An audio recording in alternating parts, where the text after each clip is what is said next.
오늘 우리에게 주시는 하나님의 생명의 말씀은 호세아서 5장 1절에서 15절 말씀입니다. 제가 하나님의 말씀을 봉독하겠습니다. 제사장들아 이를 들으라. 이스라엘 족속들아 깨달으라. 왕족들아 귀를 기울이라. 너희에게 심판이 있나니 너희가 미스바에 대하여 올무가 되며 다볼 위에 친 그물이 됨이라. 패역자가 사륙지에 깊이 빠졌음에 내가 그들을 다 벌하노라. 에브라임은 내가 알고 이스라엘은 내게 숨기지 못하나니 에브라임아 이제 내가 음행하였고 이스라엘이 더러워졌느니라. 그들의 행위가 그들로 자기 하나님에게 돌아가지 못하게 하나니 이는 음란한 마음이 그 속에 있어 여호와를 알지 못하는 까닭이라. 이스라엘의 교만이 그 얼굴에 드러났나니 그 죄악으로 말미암아 이스라엘과 에브라임이 넘어지고 유다도 그들과 함께 넘어지리라. 그들이 양떼와 소떼를 끌고 여호와를 찾으러 갈지라도 만나지 못할 것은 이미 그들에게서 떠나셨음이라. 그들이 여호와께 정조를 지키지 아니하고 사생아를 낳았으니 그러므로 세 달이 그들과 그 기업을 함께 삼키리로다. 내가 기브아에서 뿔나팔을 불며 라마에서 나팔을 불며 베다웬에서 외치기를 베냐민아 내 뒤를 쫓는다 할지어다. 벌하는 날에 에브라임이 황폐할 것이라. 내가 이스라엘 지파 중에서 반드시 있으리를 보였노라. 유다 지도자들은 경계표를 옮기는 자 같으니 내가 나의 진노를 그들에게 물같이 부으리라. 에브라임은 사람의 명령 뒤따르기를 좋아하므로 학대를 받고 재판의 압제를 받는도다. 그러면 내가 에브라임에게는 종 같으며 유다 족속에게는 썩이는 것 같도다. 에브라임이 자기의 병을 깨달으며 유다가 자기의 상처를 깨닫고 에브라임은 아수르로 가서 야렙의 왕에게 사람을 보내었으나 그가 능히 너희를 고치지 못하겠고 너희 상처를 낫게 하지 못하리라.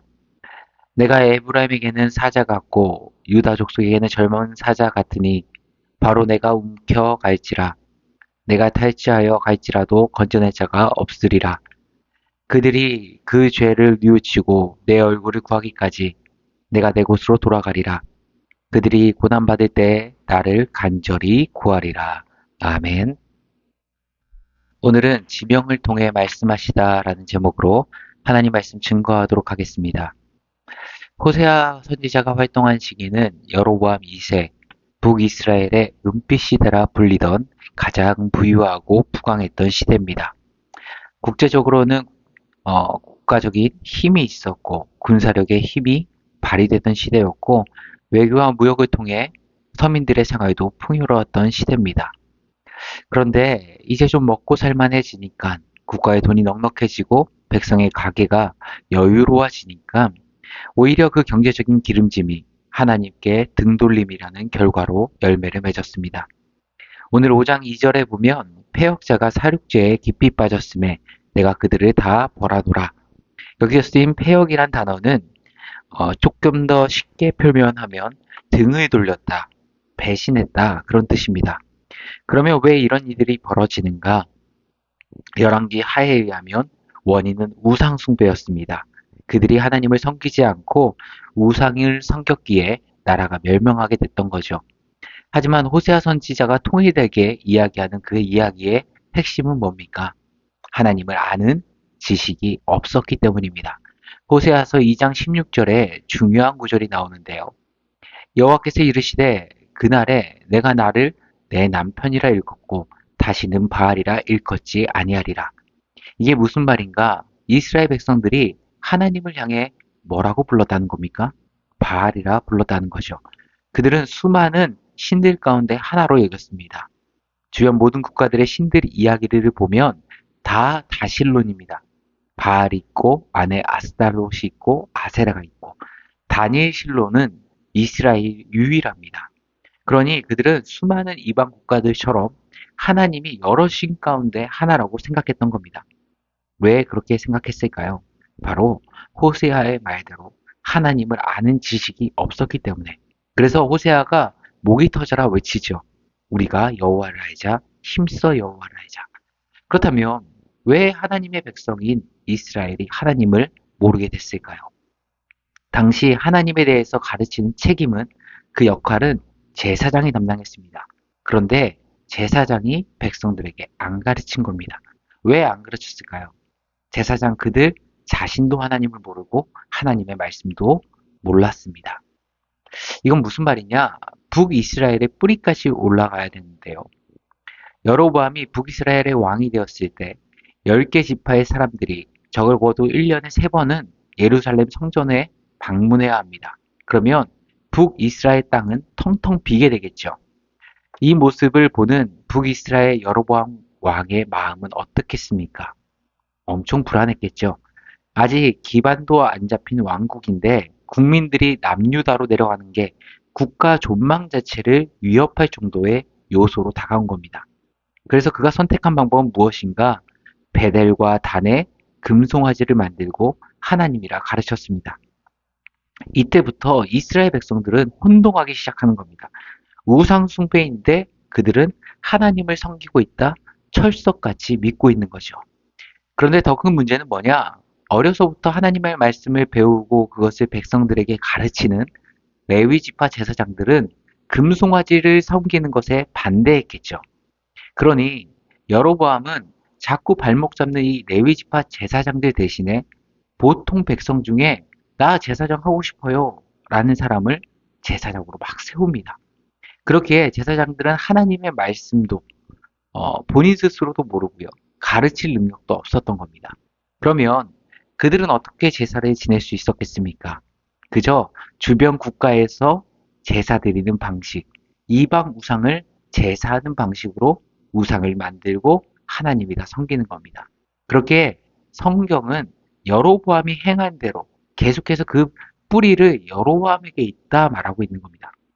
오늘 본문 5장에서는 지명을 통해 하나님에 대해 아는 지식이 상실되었음을 말하고 있는데요. 1절에 보면 두 곳의 지명이 언급됩니다. 바로 미스바와 다볼인데요. 첫 번째 지명인 미스바는 어떤 곳입니까? 여호수아 11장에 보면 약속의 땅 가나안 정복 전쟁에서 북쪽 연합군을 다 물리치고 승리를 경험했던 장소가 미스바입니다. 다시 말해 승리의 종지부를 찍은 장소가 바로 미스바 골짜기였습니다. 또 사사시대를 지나 사무엘 선지자 때 이스라엘을 끊임없이 괴롭히고 침략하던 이 블레셋과의 전쟁, 사무엘을 통해 다시금 하나님 신앙으로 회복하고 부흥을 이뤘던 곳이 미스바 광장이고 하나님의 권능으로 전쟁에서 대승을 거뒀던 곳이 미스바입니다.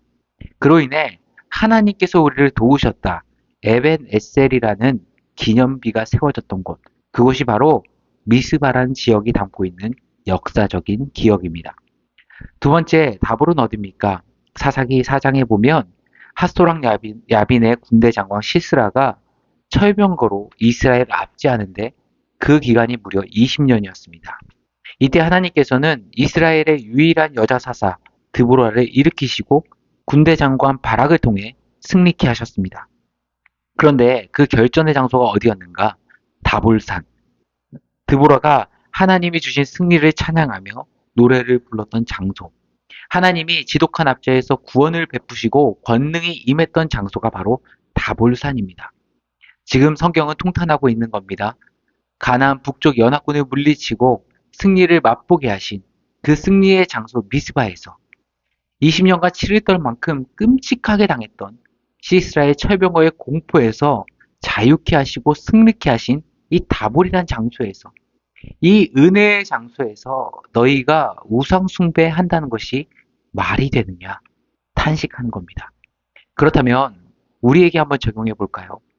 우리 인생에 있어서 큰 성공을 맛봤습니다.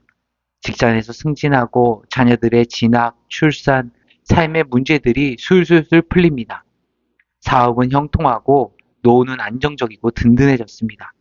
그러면 그 모든 것이 하나님의 은혜와 도우심을 기억하고 하나님의 은혜를 기억하고 되새겨야 하는데 많은 순간 우리는 그 중심에서 하나님이 아닌 내가 진짜 고생했지 나를 중심에 올려놓습니다.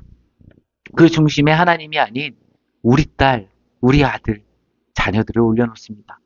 때로는 승진한 그 자리가 형통한 내 사업장이 내 인생의 모든 우선순위의 1순위가 되어버립니다. 이것은 과거 2800년 전 멸망한 북이스라엘에게만 경적을 울리는 말씀이 아닙니다.